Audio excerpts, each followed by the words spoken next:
Again, good morning to everyone, and welcome to our local legislator issue forum, hosted by Senator Kathy Kemp, Representative Andrew Basenecker, and Representative Yara Zokai. Today, we are honored to have as our guest Colorado Attorney General Phil Weiser. Attorney General Weiser will be addressing the constitutionality and the legality of actions being taken by the new administration and what he is doing to fight back. My name is Beth Jager, and I will be your moderator for the next 60 minutes. Let me take a very brief moment to review today's agenda. After Attorney Weiser's presentation, we will have a question and answer session, and you'll be able to ask your questions in one of two ways.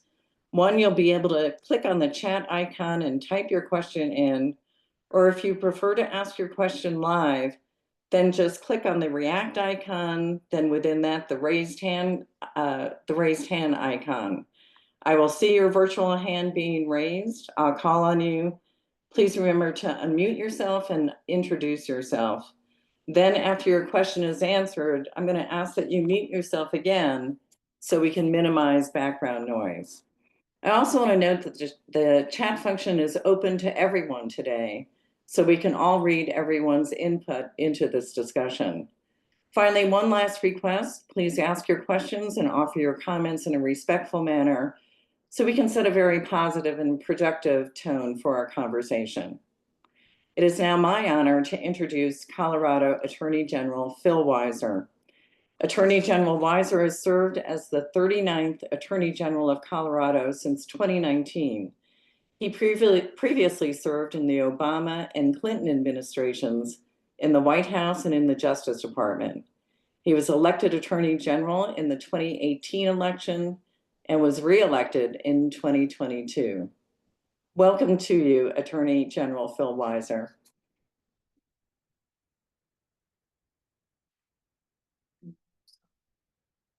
Okay. Attorney General. Let me try this again. There you go. That's great. All right. Well, listen, it's great to be with you in what I know are challenging and somewhat dark times. And I want to tell you that I'm a huge fan of all of you up in Larimer County. I was with you this week. We had a post-board meeting up there and got to spend time in your beautiful part of our state, and look forward to my next opportunities to visit with you all. The topic on our mind is what do we do in the face of now not just a dysfunctional Congress, but a dysfunctional executive branch, a branch that is acting in ways that are reckless, illegal, and harmful to Coloradans on multiple fronts. We've been busy, and I want to walk you through what we've been doing. And mostly I want to have a little bit of a dialogue, because I know there's a lot of questions. To help set the stage, just to cover the bases, I actually put together a little bit of a PowerPoint and would love your feedback afterwards in terms of what we do to protect Colorado. Next slide. There's three basic things that are going on right now. We are in cases that the Trump administration is getting out of to protect critical services or roles that we were worried about receding. Second, cases we're not a party to, we can file what's called a friend of the court brief or amicus brief to push for the right result. And third, we actually bring litigation ourselves. Okay, next one. All right, this may be hard to see, so I'm going to walk you through each of these cases. The first one came the first day. It was birthright citizenship. And I am a first-generation American. I believe in our national motto, e pluribus unum, out of many we're one. And it's appalling to me that we could have a president seeking to undermine this constitutional right, birthright citizenship, which means if you're born here, you're a citizen, in executive order. We went to court. We've won, and it's now going up to appeal. This will go up to the Supreme Court, I'm pretty certain. I'm confident we'll win at the Supreme Court. And the idea here is simple. The president can't override the Constitution, and that our commitment to welcoming people who are here and are born here is absolute. The history of this is also important. The Dred Scott decision was the decision that said if you're Black, you couldn't be a citizen, and this article or this provision of the 14th Amendment overruled that case. Next one, and we're continuing to hear a lot about this one, the funds that are being cut that are mandated by Congress. We have wildfire resilience programs in Colorado. We've got individuals who are ready to build up a more resilient Colorado, and those funds are being held up. We have victims of domestic violence who depend on key services, and those services are being held up. We have individuals involved in public safety and supporting veterans, and a lot of these relevant funds are being held up. And the idea that the Trump administration said is, well, we can just fund the programs we like. That's not how it works. Separation of powers means Congress makes the law, Congress writes the budget, the power of the purse, the executive carries out the law, and the idea the executive could unilaterally withhold funds is antithetical to the Constitution. The Constitution very much puts the power of the purse in the executive, in the legislative branch. And if the executive can decide what funds to spend or not, you could get to the conclusion that, well, you get your Social Security check depends on whether the president likes you or not. That's not America. That's not constitutional. Number three, NIH funding. And there are a couple of cases that are around this principle. When an agency acts, it has to act with giving people notice.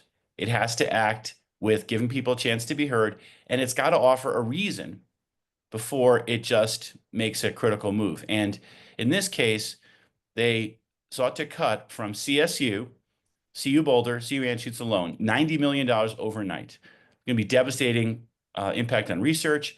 There's obviously an attack going on science funding, which honestly, I thought this was and would be a bipartisan issue. America has a bright future as long as we're investing in the future. If we're eating our seed corn and we're not investing in the future, we're undermining our future. And not investing in NIH research, which will help save lives, people with diabetes, heart disease. We're working on important cures here in Colorado. And of course, there's the jobs and the innovation. It boggles my mind, and they don't even give a reason. They don't even give any notice. We went to court. We won that case as well. Also, in this same vein of acting in a way that's arbitrary and unfair, the so-called Department of Government Efficiency, or DOGE as it's known, was having people get access to sensitive information, Social Security numbers, bank accounts. And we didn't know who these people were. They weren't screened. They weren't supervised. They weren't even trained for such sensitive tasks that historically and under regulations were protected. We went to court to protect our private information and to stop it, and we got another order doing just that. So now we're up to 4, if you're keeping score at home. Let me give you 2 other ones that are in related areas in terms of mismanaging and chaos in government. The firing of employees violating a key requirement, a 60-day notice requirement. You can't just fire someone and say you're out the door the next day. That's what happened, for example, for someone in the Veterans Administration who said, I was a therapist and I didn't get to say goodbye to my patients. I didn't give them a time to adjust. I didn't have time to adjust. That's wrong. It's harmful to Coloradans who rely on these services, and it's illegal. We went to court. We got an order in that case. You may have heard that one recently. It's requiring folks to be reinstated and to be treated properly. Another one involves the Department of Education. And this is one that also is a constitutional attack on separation of powers. President Trump has said he wants to terminate the Department of Education. Well, that department was set up by Congress. You can't dismantle an agency as the executive. You have to go to the legislative branch and ask, we'd like to end this agency. That didn't happen. They're seeking to dismantle it. They've apparently already told half the people who work there they're gone. And that means that certain functions of the agency, for example, the ones that protects people from for-profit colleges, are being decimated, unable to perform their function, thereby undermining the will of Congress and the will of the people. So we're in court on that as well. All right, now we're up to 6. 2 ones are left. In what was a more modest amount of money, but a meaningful case, separately, before this Department of Education lawsuit, there was a rural teacher pipeline program that was set up to help Colorado meet a critical need for rural parts of our state to have teachers. This program works with people who grew up in rural Colorado to train them and then help place them. It's really successful. 51 people are in this pipeline right now. Once again, a decision was made with no notice, no opportunity to be heard, and no explanation that was going to harm Colorado. I, with other states, sued. We got an order on this case as well. Now we're up to 7. Finally, a case that's with me and a few other states involving gender affirming care.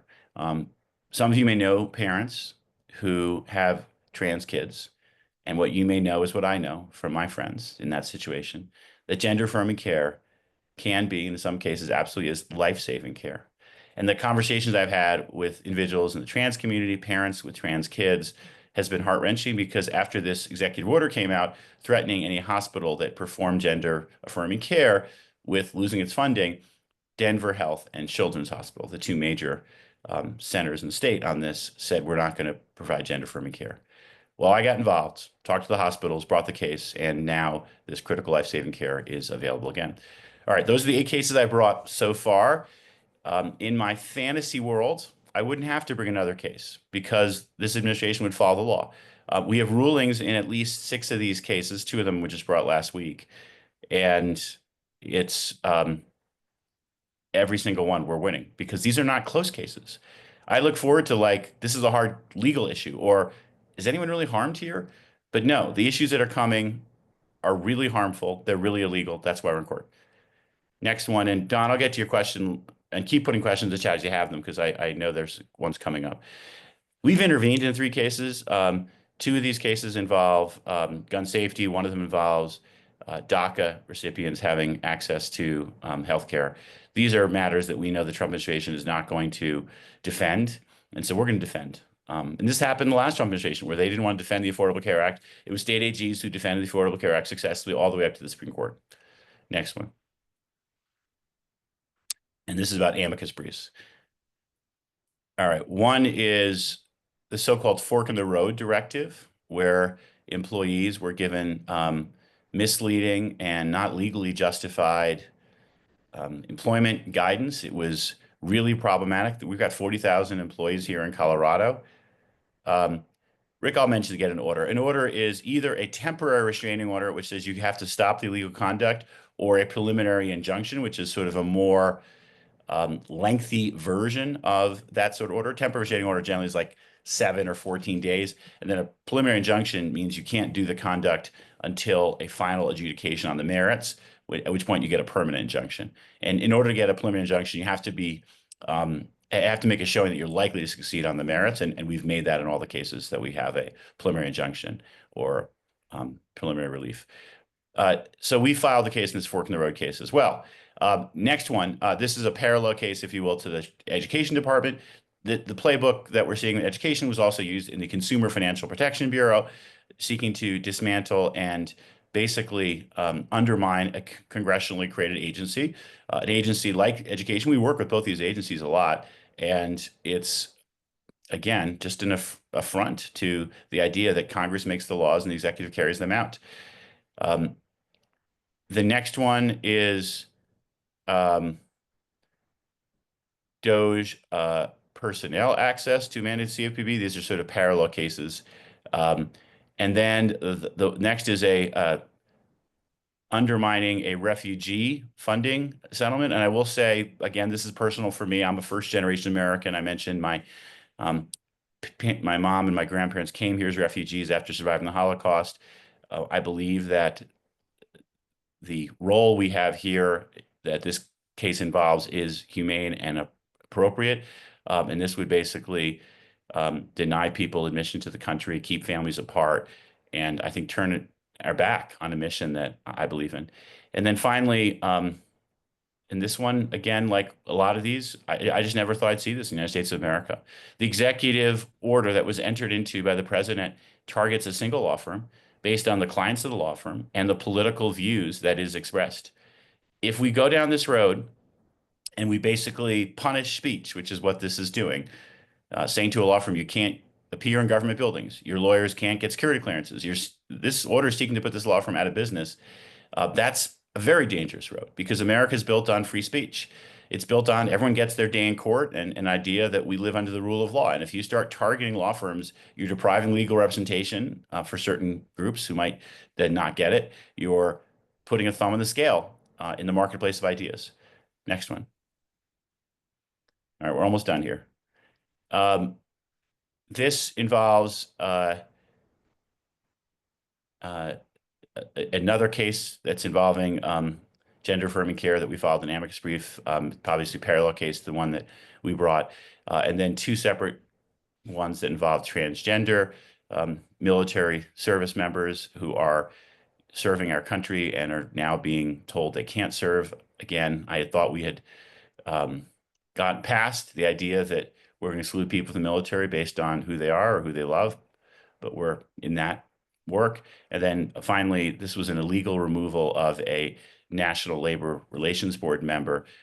This is something that we know is coming, an attack on independent agencies who have multi-member bodies. So the NLRB has, a certain number of members, and they have fixed terms. This administration is saying, we don't care, we're just going to fire one of these members. This issue also gets to the Supreme Court as well, I suspect. All right, I think we have maybe one more slide. We'll see. Nope, that covers it. The other slide I thought we might have had there is we put out information, a speech I gave, I'll put it in the chat, about diversity and inclusion. There's also a painful effort underway, I'll call it what it is, which is an intimidation campaign to tell organizations that they can't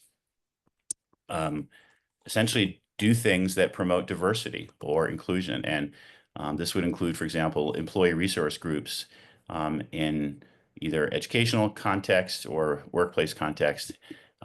That's not the way the law is. This is a misstatement of the law, and it is wrong. And I believe in such efforts. I will put that in the chat so people can see it. If it's okay, maybe I'll answer the questions in the chat, and then we can take other questions. Is that okay? Yeah, All right. thank you, Attorney General Weiser. That was a lot of information. Yeah, why don't we go to the chat? And I also want to invite people to, if they wish to ask their question live, you just raise that virtual hand and we'll toggle between the chat and the live questions. So I think the first one that came in is from Don McIntyre. What happens if the Trump administration chooses to ignore court rulings? Is there any recourse? I get this question a lot. Here's how this works. First, I want to say, and this I'll call this mildly encouraging. The current situation is the Trump administration has said they are following these rulings. They're endeavoring to do so. They've not said that they're ignoring them. And they are appealing pretty much all of them, but they're not necessarily ignoring them. If official, let's just take, for example, this Doge issue at the Treasury Department. Let's say the Treasury Secretary or Assistant Secretary said, no, we like having this untrained, unsupervised, and essentially on-screen person access people's private information, and we're not going to stop. At that point, that official would be vulnerable to what would be called civil contempt, a contempt of court order, and that individual would start racking up fines and potentially even be held because of civil contempt. And that is a tool that courts can use to ensure compliance with court orders. If that individual happens to be a lawyer, a willful violation of a court order is a basis to get disbarred. And to put this into context, this is kind of what happened to Rudy Giuliani. If you end up following a course of conduct that is illegal, that is unethical, it will have consequences. Thank you. The next question is from Mike Moses. What action can be taken to address the U.S. Department of Transportation Secretary Sean Duffy's March 12th order to officials to stop action on all discretionary grants to build bike lanes and other green infrastructure so the agency can review the project for possible removal? One of the great things about town halls is how much I'm able to learn. Mike, I had not heard about this. I would really like to get your contact information, and I can have someone on my team follow up with you, because this does seem to me problematic, but it's new information and I'm going to need to look into it.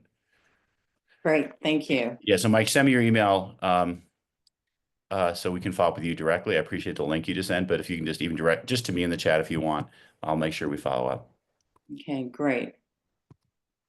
Allison Shaw, Are you involved in trying to save USAID? Where does that case stand? So one of the hard parts for me is how much stuff is happening that's problematic that isn't in my lane. And one example that's surreal to me is cutting off aid to Ukraine, which is a highly problematic action that doesn't fall within a law that I have the authority to enforce or um, sue based on. And it also is an area that is not as closely connected to Colorado. There are impacts of these USAID funding cuts in Colorado, but they are not of the kind that we see ourselves as having the legal word is standing to bring a case. So I am watching these actions and they are problematic, and they're problematic in some of the same ways I mentioned for the Consumer Financial Protection Bureau or the Department of Education. And this is something that I am again distressed by. It's unfortunate, but doesn't necessarily fall into my lane. So I think there is some action on this front, maybe by contractors.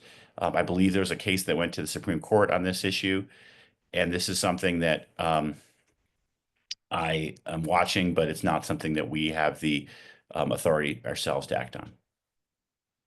So just to follow up to that, Attorney General Weiser from Julie Dunn. Yeah. So are none of our farmers harmed by these actions regarding USAID? I am sure that we have harms in Colorado based on this because the programs extend. And the challenge is, if I am tracking this right, and we've looked into this, I believe those were viewed as not necessarily as direct effects of the statute. And so just to give you a sense how this goes, the aid will go to a foreign nation. The nation will then have the money to buy food from Colorado. When you close down the aid, it impacts the people producing food. But I believe the conclusion our team had was that um, the party that was harmed directly might be the employees who lose their jobs. And I think that's what the case that's now currently pending involves employees or may direct contractors. But the foreign nation who gets the aid directly is not a harmed entity that I have authority to act based on. So I'll double check on this issue, but that's my recollection of why we're not able to bring that case, even though there is harm in Colorado to farmers and others. Thank you. Hal Stein is asking regarding following a court order and the consequences you mentioned. Since those actions are still within the executive branch, can Trump then override them? No, this is a scenario that I've thought some about. If let's just pretend worst case scenario, you have a contempt of court finding for the assistant secretary of such and such, they're racking up fines or they're sitting in jail. That's a civil matter, so you can't commute the sentence. You can't pardon the person. It's not a criminal matter, so there's no ability to pardon. Um, in the worst case scenario, Trump would say somehow federal marshals who I believe roll up in the executive branch and then serve the courts, aren't authorized to enforce this, in which case a court could deputize a state law enforcement agency under federal authority to go ahead and enforce the court order. We have to be prepared for a range of scenarios because we've already seen things that are completely precedent shattering and previously unthinkable. So we are thinking steps ahead what could happen. And part of what's so important in this moment is for people's voices to be heard. What we've seen people turning out at town halls, calling members of Congress, being active is what's going to save the republic. And you all getting this information today and then be able to act on it is crucial to that enterprise. And I will be holding a town hall on April 16th. It'll be closer to Denver, so I know a little bit of a trip for people. But I'm bringing several of my AG colleagues to town who were involved in these cases to have a community impact hearing. And we're going to hear from people who are veterans who don't have the services or who are laid off people who worked in national parks or people who've worked in law enforcement and are being affected. The impact across our government right now is chaos. It is destabilizing, it's destructive, and illegal. Thank you. Judy Harrington is asking, what should CSU do about the DEI threat? Tony wrote that he didn't want to risk the functioning of the university by standing on principle. Does CSU have to violate the law in order to establish standing? What things are covered? Accessibility for blind or deaf people, are they covered? The point that Judy's making is worth lifting up because it is part of the, to me, appalling nature of this moment. So many have been intimidated by these threats that are having, and lawyers tend to use this word a lot, a chilling effect. It's changing conduct. Another word people here probably have heard about, Tim Snyder, who's written some of this, anticipatory obedience, which is you have these actions that are not based in law, but they're threats. There's a bully. And it's a hard choice for people. Do they try to say, let me keep my head down so I don't get my head smacked? Or do people stand on principle and say, game on, I'm ready for a fight? I'll speak for myself, and you can read my speech on this issue. Game on, I'm ready for a fight. Um, we have to recognize on so many fronts, there's work to do around how we promote diversity, how we address inequities, and how we create meaningful equal opportunity. Let me just tell you a couple quick stories on that. When I went to law school, 13% of the partners at major law firms were women, but 50% of people in my law school class were women. And so we said, well, 30 years later, we're going to see like a whole change, and women will be 50% of major law firm partners, right? Wrong. 26% of major law firm partners are now women. So that's progress, but it's not equal progress. And if you look under the covers or unpeel the onion, you can see some reasons why it's not equal opportunity. A survey was done by a HR firm. They asked people, do you have access to career enhancing assignments? If you want to make partner in a law firm, and for those of you who are in any number of other professions, just substitute in different profession.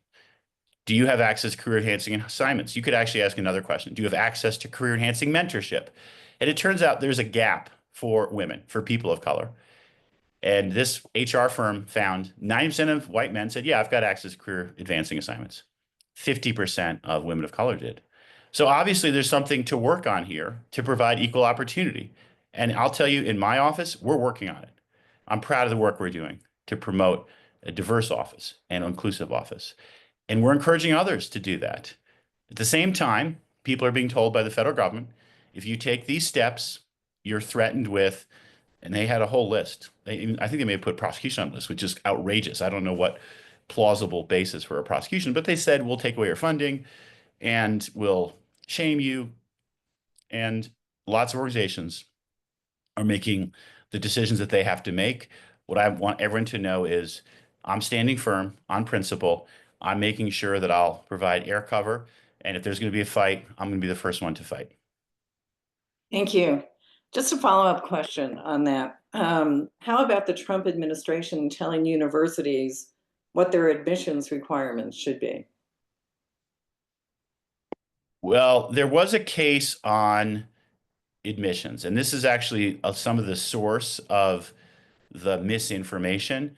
The case the Supreme Court heard involved how can you use race in admissions, and up until this case called Student for Fair Admissions, you were allowed to use race as it was called the plus factor to ensure a diverse class. And that is no longer the case.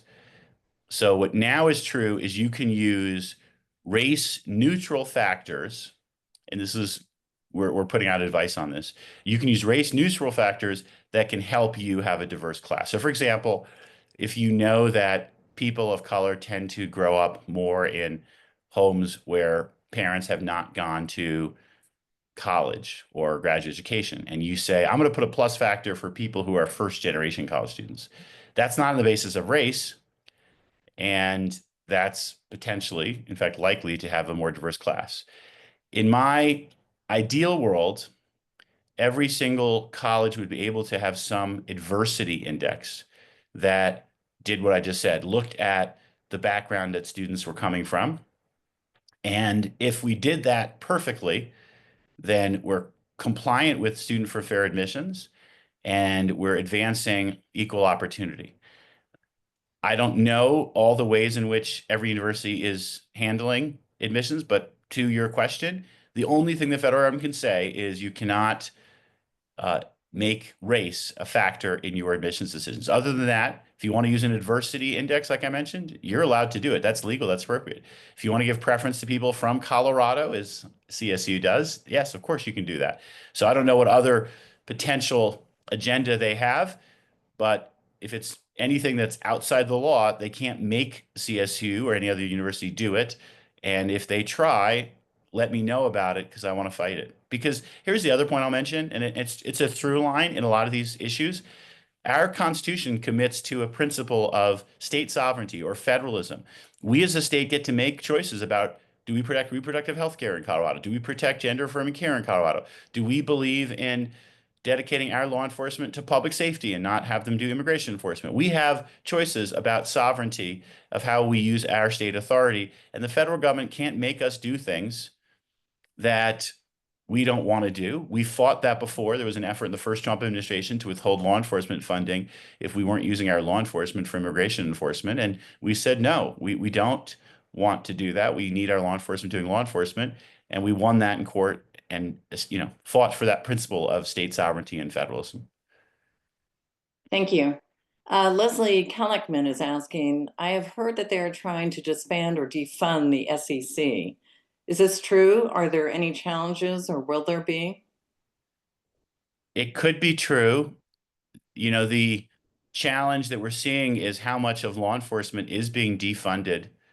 And I believe in the rule of law, which is why when I heard the public integrity section of the U.S. Department of Justice that oversees corruption matters, when I heard that was being disbanded, it was a dark day.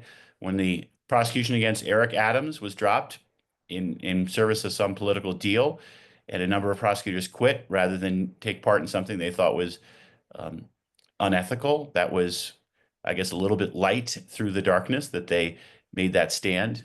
And they are defunding and undermining law enforcement agencies. So this could happen, and it would be an occasion for us to, again, push back in one way, shape, or form, because these agencies, whether it's the CFPB dealing with fraudsters, whether it's the SEC or the public integrity section, they serve an important law enforcement role. And I'll say I'm concerned about the FBI right now, too, because of threats of firing 6,000 FBI agents who investigated crimes that happened on January 6th. And that would be a real blow to the FBI if that um, vindictive approach to career public servants actually follows through. Thank you. Again, I want to encourage everybody to bring your questions to the chat or to raise your hand because we've got some good time with the Attorney General this morning. Here's Rick Cohen. He is saying, my sister supports Trump. And when I ask her what she thinks about these things, and she says that her opinion doesn't really matter, as she can't change anything. You said I need to act on sharing the information you're sharing. What specifically can I do? My representatives are on the same page, so reaching out to them is just preaching to the choir. Are there other suggestions for action? And Julie Dunn did respond and suggested looking into Indivisible and Truth Brigade. But do you have other suggestions, Mr. Attorney General? I'll double down on Julie. Yes, Indivisible is a great option. And I want to offer a few other thoughts. Now, you are next door to CD8, the 8th Congressional District. It's totally kosher to call up Gabe Evans, member of Congress from your neighbor, and say, I am a Coloradan who's watching what's happening, and pick an issue that's close to you, to veterans, to victims of domestic violence, to our national parks, to preventing wildfires, to federal support for water infrastructure, to NIH funding, whatever the issue is that you're seeing happen that is a violation of law, that is harmful to Colorado, and that is against our values. And you can call Gabe Evans' office and say, what are you doing about it? They keep track of those calls. We've got to turn this pressure up. And one of the challenges is Gabe Evans, I think, is not doing town halls right now because he knows that he might hear that pushback. But you can bring that pushback to his office, and that's an important thing you can do. I also think, Rick, what you're getting to is really important. Let's try to stay in dialogue with people in our lives, whoever they voted for. And I would recommend as a approach with your sister, asking questions. Would you be concerned if Trump undermined support for veterans who served and they're not getting the health care they were promised because people were fired or funding that Congress mandated was cut? Would you be concerned the federal government undermined programs to protect us in Colorado from wildfires? And by asking questions and listening, I think you open up the lines for more conversation.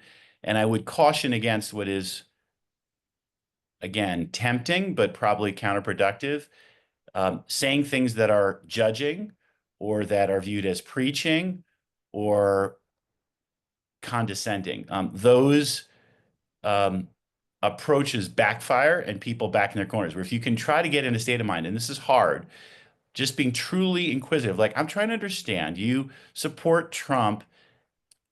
Here's something that's happening right now that he's doing. What do you think about it? And then you're probably going to get a thing like, is he really doing that? He wouldn't do that. And then you're going to have to find the information and say, here's what I found. And again, sharing this information is important because part of what's happening right now is they're trying to move so quickly. You've heard this phrase before, flood the zone, that people aren't aware what's happening. But the reality is going to catch up with them, whether it's defunding nuclear inspectors or people who are preventing the spread of the bird flu. These efforts could harm our economy, could harm people's lives. Someone just put it up. What about Medicaid? They could undermine Medicaid. So there are real world harms that are happening now that are coming. We need public awareness. The way that we, the people, have our voices heard is that we build public awareness and we use our voices in numbers. Thank you. Yeah, let's circle back to the Medicaid issue. Joanne Lovins is asking, what might we see from our state about approaches to the upcoming issues and changes for Social Security, Medicaid, and Medicare? I'm going to do a twofer here and phone a friend because your great representative, Andy Basinicker, is here, such a fighter for people. And whether or not this was what he wanted to say or not, I'm going to let him take the ball. Great, thank you. Oh, thanks, AG Weiser. No, wasn't particularly going to speak to this question. I can say, though, however, that we are tracking closely, as I know, I'm sure the AG's office is as well, just really a lot of the budget conversations happening at the federal level. And when we look at things like extending the 2017 Trump tax cuts, certainly the deep funding and spending cuts that they're contemplating, and then what I'm going to put in quotation marks because it's ultimately harmful, what they contemplate in terms of how they perceive border security and the funding needed there. We are incredibly concerned about the fact that the only pot of money that really they can go after to accomplish those goals, divisive and dangerous as they are, is spending cuts to Medicaid that would ultimately backfire on us as a state, because simply put, there is no pot of money at the state level that we could utilize to provide that same level of care for folks based on the federal funding that we receive. And that is, candidly just a dangerous moment when we think about the folks who would be impacted by those decisions, right? We're talking about, folks who rely on those medical services because they are ultimately unable to seek medical care otherwise. And that cost will be borne by the system. It's just a choice of where we want to pay that. And so again, to A.G. Weiser's point, that's why it's important, I think, for folks who don't share our viewpoints to hear from us on this issue, specifically elected officials who are making those decisions. Thank you. While we're on similar topics here, Julie Dunn is asking, how will defunding and or eliminating the Department of Education affect us here in Colorado in our schools? Julie, I appreciate this point. There are a few things I want to say here. $1.2 billion a year goes to Colorado from the Department of Education. That includes this program I mentioned, the Rural Teacher Pipeline Program. That includes aid to school districts. That includes student loans and Pell Grants. That includes civil rights investigations to protect the civil rights of kids. When you eviscerate the department, you either impede or prevent the delivery of those funds or the services, which means you're going to hurt kids. Kids will have fewer teachers. Um, there's also another program that's done, which you get fresh food from farms in Colorado for school lunches. That's a cooperation effort with the USDA. That program is now being targeted. So there's concrete harms that are happening to our schools by eviscerating the Department of Education. Okay, thank you. We just got a question in from V.S. Mitchell. Now that the processing of carrying through with the U.S. promise to Afghans have been stopped, leaving these people stuck in Afghan in other countries, and even threat of deportation of these Afghans with SIVs, I'm sorry, I'm not familiar with that term, and green cards. As you are probably aware, these individuals were quite concerned for their safety and that of their family. Any comment on that? I am pained to hear about this, and it is so wrong. There are Afghans, as noted here, who were helpful to the United States and who we've had promises made. And now that this is being gutted in terms of the immigration process, they're being left in a position that is not safe. I do know Jason Crow has been working very intensively on this issue, and it is of grave concern. For those who have thoughts or ideas on this or concerns, I would follow with Jason Crow's office. I don't know the exact status. This is, really problematic, and I hope that common sense will and just basic decency will win out here, because this is painful. Thank you. Jared McLaughlin is asking, can you give some context on the FBI's claim that recipients of the EPA climate grants, including the Colorado Clean Energy Fund, under Biden are part of a, quote, conspiracy to defraud the United States, end quote, and how this action will impact the future of people working and researching in the climate field? It's ridiculous to claim. There are a whole bunch of funds around climate resilience that are mandated by Congress, and the executive department is required to disperse. And we're getting ready to be in court as a number of these programs are now being impeded, and the congressional directives are being disregarded. That's wrong, and it is going to harm Colorado. We have a lot of programs that are set to be funded that we're now having to fight for. So to your question about how it will impact people working in the field, there's a couple ways. One is there are people who are working on projects that they're expecting to get funded that we're going to have to fight for. And so we're going to keep that fight up to make sure that Congress has its will followed through and the law is followed. And then as for the future, this is a important one, back to the issue I talked about earlier about keeping people connected and centered on what are the realities that we as Americans face. 70+% of Americans recognize that our climate is changing and it's having real effects in terms of droughts and wildfires. So climate change and addressing it is called a 70-30 issue.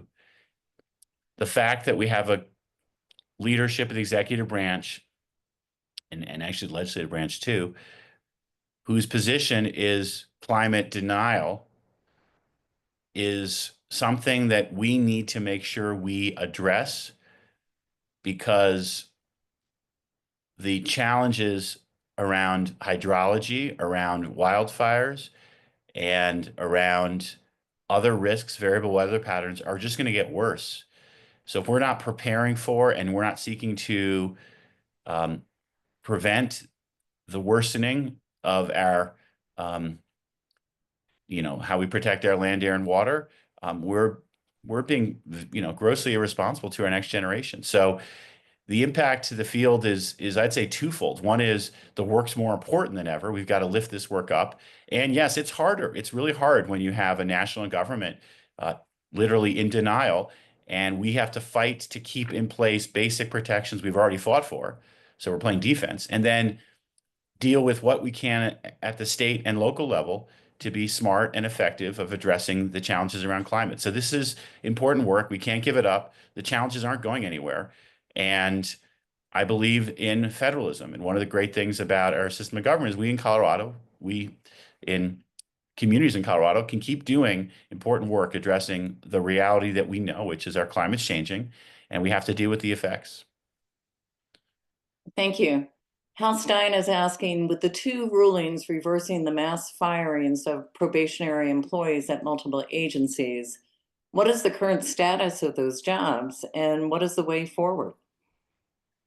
So the rulings just happened, and this is a good question from Hal, and it will test how this goes, because our position is the workers are now authorized to return to work. And if there's going to be any termination processes, they have to follow the law. I don't know what the position of the Trump administration is, other than they'll probably try to appeal those rulings. So there's a little bit of uncertainty right now. The initial rulings are in effect, and we are going to keep fighting for workers. We've got 20,000 workers in Colorado who work for the federal government, a number of whom are being affected. And one of the challenges is going to be some workers are going to say, why bother? And that's going to be a real blow to key services, like I mentioned before, veterans services. I think, I don't know if I told the story, but I heard about a worker who was a therapist who was offering services at the VA and was told, you're fired now. And that person didn't get the 60 days. That person may decide, I care about my patients. I want my job back. I'm going back. Or that person may decide, you know what? It's not worth it. And some people will say it's not worth it, and that's gonna do real world harm. So this is a hard moment to watch. We're doing our best to support our federal workers whose lives are affected, the people who depend on these services, and we're going to hang in there for them. Thank you. Trish Warner is asking, what is happening at HUD, Housing and Urban Development, and how could affordable housing be impacted? I have not heard of specifics on HUD.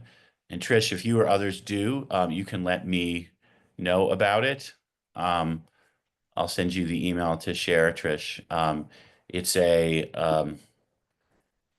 It's another, we should be concerned about everything and anything because we've seen a lot more damage done than I would have expected. But I don't have any specifics there. So if you hear any, let me know. Thank you. Natalie Patterson is asking, if Trump threatens to cut federal funding to our state, is there a legal way to stop sending our taxpayer money back to the federal government and instead keep it in the state to protect our interests? I've heard a version of this question before, and what I'll say is my first line of defense is to hold to our rule of law and our institutions, and to make sure that we are getting the money that is promised to us and that is legally required. To the extent our republic, our constitution, and our rule of law doesn't stay on track, then there's a series of questions and scenarios that are, frankly, meaning we're in a really dark, really dark time. So the other question you might add to that list is, like, at what point does Colorado have the right to secede from the union if the rule of law is not being honored? Holding back taxes is another question I've got. And my answer is, let's not go to those questions right now. The rule of law is holding, and that we're standing up for people and that we're protecting people. And if that social compact, if you will, does not hold, then we've got much bigger problems and issues to be dealing with. Here's a bit of a kind of a close follow-up to that. People are concerned about funding being cut off to blue states, but not to red states. Is there equal protection that we can bring to bear to protect Colorado? This is part of what's going to be tested. I mentioned before that scenario with Social Security checks. What if they say, if you're in a red state, you get a Social Security check, and in a blue state, you don't? That is as un-American as it gets. That willful harming of people, either we're all Americans, indivisible with liberty and justice for all, or we're not. And if you allow there to be an approach that says, okay, the Department of Education funding, well, if you're in a blue state, you don't get it. But you're a red state, you get it. Anything that is in that nature is a frontal attack on the basic compact of the Union, which is we're all Americans and we're all treated equally with liberty and justice for everybody. And once you start breaking from that compact, it's a full-on assault on our Constitution. And we're going to fight for the Union. We're going to fight for fair treatment. We're going to make sure that our legally promised funding is delivered. And if we do end up in that situation, it's dire. Thank you. Randy Cohen is a former federal employee of the U.S. Navy, and he is concerned, are there plans to cut retirement funding? Randy, I wish I could say that there are some things that are off the table, but given the amount of harm, the amount of chaos, the amount of destruction, I don't know what's, I would have said that some things are so clearly illegal that they wouldn't happen. But the first day of this administration involved this attack on birthright citizenship, and a judge in that case said it was the most unconstitutional thing he'd seen in 40 years on the bench. This is from a Reagan appointee. And yes, there is again, social compact. There's a legal obligation that you served well. Thank you, Randy, so much for your service. You were given a promise about your retirement. You're given a promise about VA benefits. And if that's violated, we want to know about it. We're going to fight for you. It's wrong. And there are already things that have happened that are illegal and wrong, and we're fighting on those fronts, and we may end up fighting on this front too. I'd like to think this is beyond the pale, but I'm realistic enough to know that there's a lot that might happen, and we're going to be ready for it. Thank you. Thomas Tonoli is asking, if a local nonprofit serving persons experiencing domestic violence or abuse loses federal funding, should that nonprofit pursue court action? If so, what is the first step? Yes, I mentioned before, domestic violence funding is one of the sources of funding, and there's a lot of them that are at risk. And it's painful and, again, harrowing that we're even having this conversation. The case that we are in Rhode Island, District of Rhode Island, involves funding cuts that are done unilaterally by the executive branch to state and local governments. Our case does not address the issue you put your finger on, which is unilateral and illegal funding cuts to nonprofits that deliver key services like domestic violence. I am pained that that's happening. There is a parallel case, and I expect we will be doing all we can to support it, involving nonprofits that would cover you if they get nationwide relief. You do have the option of looking to go to court yourself, and that is something that you can do. And if I were in your situation, I would be ready to explore that option. You should also know about the case that was filed. It's filed in Rhode Island, so it's a parallel case to the one we won. Hopefully, our precedent will make that other case an easy win for the nonprofits, because the principle is the same principle. The executive branch does not get to choose what programs it funds. Programs are mandated by Congress. Domestic violence funding is one example, and the executive branch needs to follow through on that and not to engage in this harmful and illegal pattern of pulling funding from people who've been promised it, and for incredibly important causes like supporting survivors of domestic violence.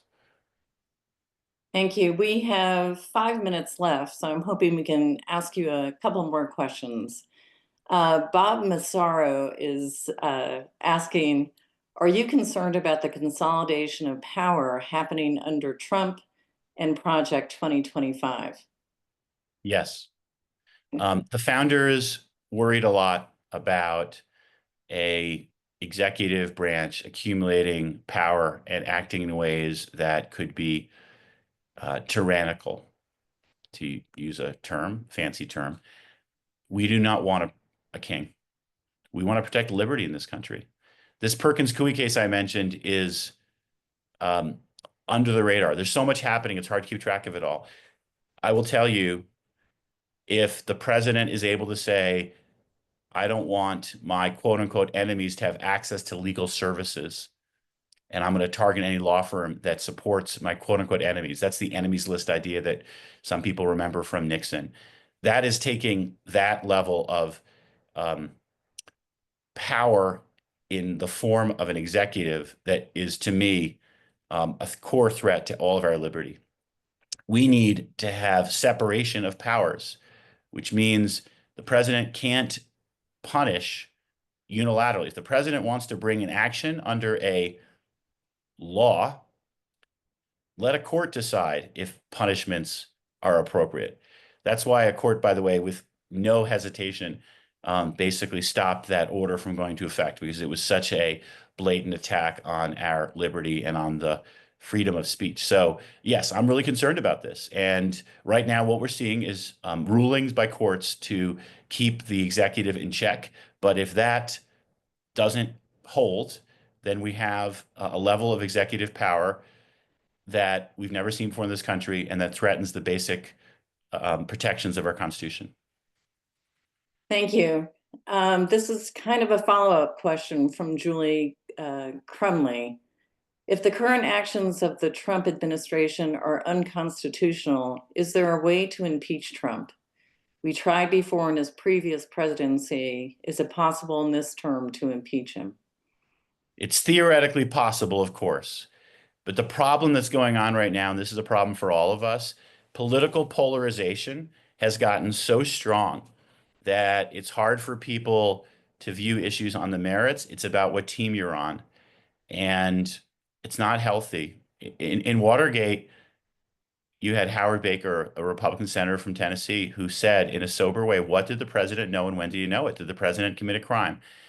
With Mitch McConnell's decision not to vote for impeachment, our nation was put on this path. Mitch McConnell knew, and there's a lot of evidence that he believed, that a decision by a president to coordinate and support an attack on a coordinate branch of government, Congress, to undermine Congress's duty to certify an election was an impeachable offense. Mitch McConnell, a lot of evidence suggests he understood that. And then Mitch McConnell took a cop out.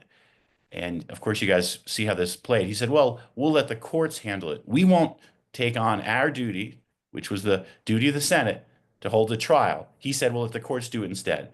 That was a fateful decision by McConnell. Had McConnell voted the other way, there could have been enough votes for impeachment, which would have prevented Trump from running for election again. And most importantly, would have made a statement by Congress that Congress was protecting its power from attack.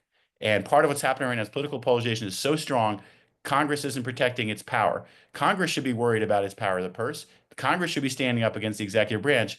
But polarization of the parties mean we don't have the same type of separation of powers that we used to, because political polarization is basically meant either you're on the red team or the blue team. And if you deign to say what the Republican president is doing is unconstitutional, then you're viewed as no longer in the party. This is a world away from the 1990s. David Skaggs, I think he may have represented Larimer County. David Skaggs sued President Clinton twice for what he believed were unconstitutional actions. One was a line item veto case. One involved an undeclared war. That action in service of the Constitution was viewed as patriotic. It was acceptable, and it didn't lead to him being pushed out of the party. Unfortunately, right now, look at Liz Cheney for the most obvious example. You can't be a person of principle, and you can't defend the Constitution and be a member of the Republican Party in good standing. I will do my best to protect the Democratic Party from not falling prey to that ill. We need to allow people to raise principles objections and not view it as cause for essentially being dismissed from the party. Thank you so much, Attorney General Phil Weiser. Thank you for your time today, sharing your knowledge, and thank you for your efforts to protect Coloradans. I want to thank our local elected officials for organizing this forum, for all of you for attending. One quick calendar reminder, there will be a local legislator town hall on Saturday, April 5th from 10 to 11:30 a.m. at Old Town Library, and we hope to see all of you there. Thank you all for joining us this morning. Thanks, everybody. Appreciate you all. Thank you.